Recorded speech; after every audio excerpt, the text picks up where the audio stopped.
નમસ્કાર, પ્રણામ, સ્વાગત છે તમારું આજના એક નવા વિડીયોમાં।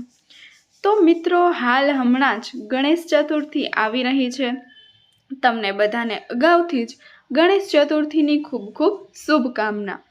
તો આપણે ગણેશજીની મૂર્તિને લાવતા પહેલાં આપણે આ 5 વાસ્તુશાસ્ત્રના નિયમોનું હંમેશા ધ્યાન રાખશું। તો ચાલો જાણીએ। ગણેશની મૂર્તિ લાવતા પહેલાં આ 5 વાસ્તુ નિયમોનું ધ્યાન રાખો। હિન્દુ ધર્મમાં ભગવાન ગણેશને જ્ઞાન, બુદ્ધિ, સુખ, સમૃદ્ધિ અને સૌભાગ્યના દેવતા કહેવામાં આવે છે। ભગવાન ગણેશને ઘણા નામોથી પણ ઓળખવામાં આવે છે, જેમાં ગજાનન બાપ્પા, ગણપતિ, એકદંત ગજાનન, વક્રતુંડા, સિદ્ધિ વિનાયક વગેરેનો સમાવેશ તેમાં થાય છે। ગણેશ ચતુર્થીનો તહેવાર એ ભગવાન ગણેશને સમર્પિત હિન્દુ ધર્મનો જ એક મહત્વપૂર્ણ તહેવાર છે અને તેને સમગ્ર દેશમાં પણ ખૂબ જ હર્ષોલ્લાસથી ઉજવવામાં આવે છે। કેલેન્ડર મુજબ ગણેશ ચતુર્થીનો તહેવાર ભાદ્રપદ મહિનાના શુક્લ પક્ષની ચતુર્થી તિથિથી શરૂ થાય છે અને ચતુર્દશીના દિવસે જ સમાપ્ત થાય છે। ભક્તો ગણેશ ઉત્સવને 10 દિવસ સુધી ખૂબ જ ધામધૂમથી ઉજવે છે। તો અમે તમને જણાવી દઈએ કે ગણેશ ઉત્સવ હરતાલિકા તીજના બીજા જ દિવસથી શરૂ થાય છે અને અનંત ચતુર્દશી પર સમાપ્ત થાય છે। 10 દિવસીય ગણેશ ચતુર્થી આ વર્ષે 7 સપ્ટેમ્બરથી શરૂ થશે અને 17 સપ્ટેમ્બર 2024ના રોજ પૂર્ણ થશે। એટલે કે 10 દિવસ સુધી ગણેશ ચતુર્થીનો માહોલ રહેશે। ગણપતિજી દરેક પ્રકારના અવરોધોને દૂર કરનાર છે। તેમ છતાં વાસ્તુને ધ્યાનમાં રાખીને જો તમે ગણપતિને ઘરમાં સ્થાન આપો છો તો તમને ગણેશજી તરફથી વિશેષ શુભ અને શુભ આશીર્વાદ મળી શકે છે। ચાલો જાણીએ તે વાસ્તુ ટિપ્સ વિશે। રંગ પસંદગી વાસ્તુ નિષ્ણાતોના મતે સફેદ રંગની ગણપતિની મૂર્તિઓ ઘરો માટે શ્રેષ્ઠ વિકલ્પ છે। સફેદ રંગ એ શાંતિ અને પવિત્રતાનું પ્રતીક છે। તે તમને તમારા ઘરમાં સમૃદ્ધિ અને શાંતિ લાવવામાં મદદ કરી શકે છે। મુદ્રામાં કાળજી લો। વાસ્તુશાસ્ત્ર અનુસાર મૂર્તિને બેસવાની મુદ્રામાં અથવા લલિતાસનમાં ખરીદવાની સલાહ આપવામાં આવે છે, તેમજ આ આસન આરામ અને શાંતિ પ્રદાન કરે છે। મિત્રો, વિડીયોને અંત સુધી નિહાળતા રહેજો। જો તમને અમારો વિડીયો પસંદ આવે તો વિડીયોને લાઈક, શેર અને અમારી યુટ્યુબ ચેનલને સબસ્ક્રાઈબ કરવાનું ભૂલશો નહીં અને તમારા ઘરને વધુ શાંતિપૂર્ણ બનાવવામાં પણ મદદ કરે છે। ગણેશની થડ જો તમે ભગવાન ગણેશને ઘરે લાવવા માંગો છો તો ભગવાન ગણેશની એવી મૂર્તિ લાવો જેની થડ ડાબી બાજુ નમેલી હોય। તે ઘરમાં સુખ અને સમૃદ્ધિનું પ્રતીક છે। ભગવાન ગણેશ રાખવાની દિશા વાસ્તુશાસ્ત્ર અનુસાર ગણેશની મૂર્તિ ઘરના પશ્ચિમ, ઉત્તર અને ઉત્તર પૂર્વ ખૂણામાં રાખવી જોઈએ।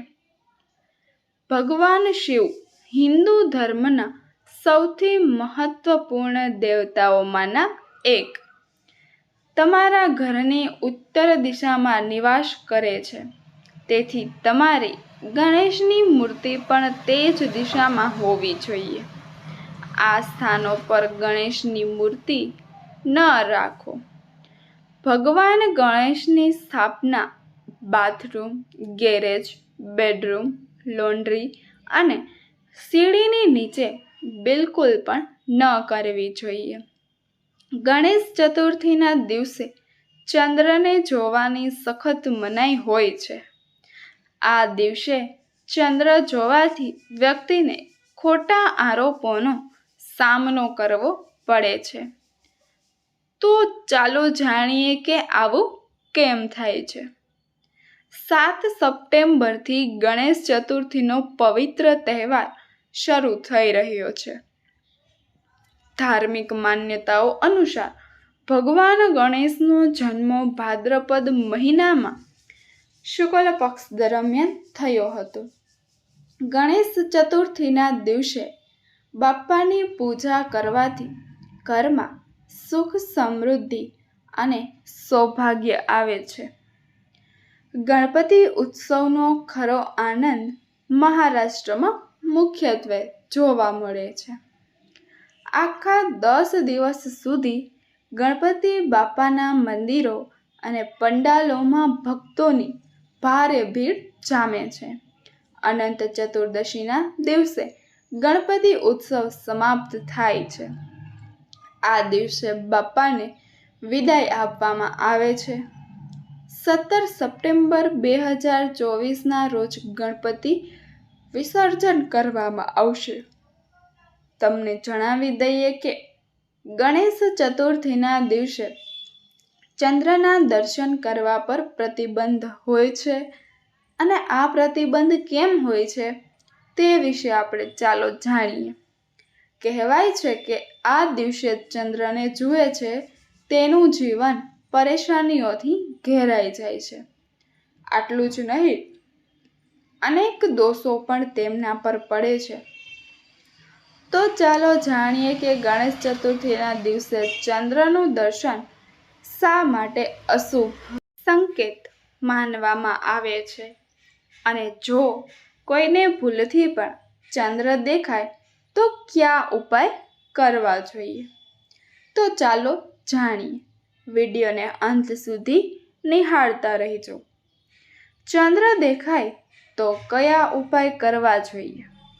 એવું માનવામાં આવે છે કે ગણેશ ચતુર્થીના દિવસે ચંદ્ર જોવાથી ખોટા આરોપ, ખોટા કલંક લાગે છે, જેના કારણે વ્યક્તિને ચોરીનો ખોટો આરોપ પણ સહન કરવો પડે છે. જ્યારે કોઈ વ્યક્તિ પર ખોટો આરોપ લગાવવામાં આવે છે ત્યારે તેને ઘણી સમસ્યાઓનો સામનો કરવો પડે છે. તેના પર અનિચ્છનીય આરોપ પણ લગાવવા લાગે છે. આટલું જ નહીં, આ દિવસે ચંદ્રને જોનાર વ્યક્તિ ઘણા ખોટા આરોપોમાં પણ ફસાઈ જાય છે. ગણેશ ચતુર્થીના દિવસે ચંદ્ર દર્શન માટે પ્રતિબંધિત સમય સવારે 9:30 થી 8:45 સુધીનો રહેશે. ચંદ્ર શાપિત હતો. પૌરાણિક કથાઓ અનુસાર એક વખત ભગવાન ગણેશ ઉંદર પર સવાર થઈને ક્યાંક જઈ રહ્યા હતા. આ દરમિયાન ગણપતિજી તેમના ભારે વજનને કારણે ડઘાઈ ગયા. આ જોઈને ચંદ્રદેવ જોરથી હસવા લાગ્યા. ચંદ્રને હસતો જોઈ ગણપતિજીએ ક્રોધિત થઈ ગયા અને ચંદ્રદેવને શ્રાપ આપ્યો. તેણે ચંદ્રને ક્ષીણ થવાનો શ્રાપ આપ્યો અને જો કોઈ તમને આ દિવસે જોશે તો તે બદનામ થશે. આ શ્રાપને કારણે ગણેશ ચતુર્થીના દિવસે રાત્રે ચંદ્રને જોવાની મનાઈ હોય છે. જે કોઈ આ દિવસે ચંદ્રને જુએ છે તેને તિરસ્કાર, ખોટા આરોપો અને અપમાનનો સામનો કરવો પડે છે.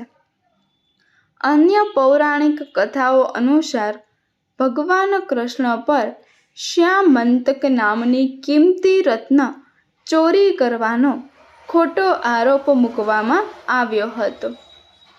ત્યારે નારદ ઋષિએ તેમને કહ્યું કે ભગવાન કૃષ્ણએ ભાદ્રપદ શુક્લ ચતુર્થીના દિવસે ચંદ્રને જોયો હતો. જેના કારણે તેમને ખોટા આરોપથી શ્રાપ મળ્યો હતો. મિત્રો, આ કહાનીને આગળ સાંભળતા રહેજો, જેથી કરીને આપને અધૂરી માહિતી ના રહી જાય. તો મિત્રો, નારદ ઋષિએ ભગવાન કૃષ્ણને આગળ કહ્યું કે ભગવાન ગણેશે ચંદ્રદેવને શ્રાપ આપ્યો હતો કે જે વ્યક્તિ ભાદ્રપદ શુક્લ ચતુર્થીના સમયે ચંદ્રને જુએ છે તે ખોટા આરોપથી શ્રાપ પામે છે અને સમાજમાં ચોરીના ખોટા આરોપથી તે કલંકિત થાય છે. નારદ ઋષિની સલાહ પર ભગવાન કૃષ્ણએ ખોટા દોષોમાંથી મુક્તિ મેળવવા માટે ગણેશ ચતુર્થીના વ્રતનું પાલન કર્યું અને ખોટા દોષોથી તેઓ મુક્ત થયા. ગણેશ ચતુર્થીના દિવસે આકસ્મિક રીતે ચંદ્ર દેખાય તો શું કરવું? જો તમે ગણેશ ચતુર્થીના દિવસે આકસ્મિક રીતે ચંદ્ર જોઈ લીધો હોય તો મિથ્યા દોષ નિવારણ મંત્રનો જાપ કરો. મંત્ર નીચે મુજબ છે: સિંહ પ્રસેનમવધિ સિંહો જાંબવતાહત સુકુમાર કમરોતુ દિસ્તવ હોશ શ્યામનંતક. તો મિત્રો, આ શ્લોકનો તમે જાપ કરી શકો છો. મિત્રો, જો તમને અમારો આજનો આ ગણેશ ચતુર્થી વિશેનો વિડીયો પસંદ આવ્યો હોય તો વિડીયોને લાઈક, શેર અને અમારી યુટ્યુબ ચેનલ દર્શ સ્ટોરીને સબસ્ક્રાઈબ કરવાનું ભૂલશો નહીં. વિડીયોને અંત સુધી જોવા બદલ આપનો ખૂબ ખૂબ આભાર અને તમને વિડીયો કેવો લાગ્યો તે કોમેન્ટમાં જરૂર જણાવજો. ધન્યવાદ.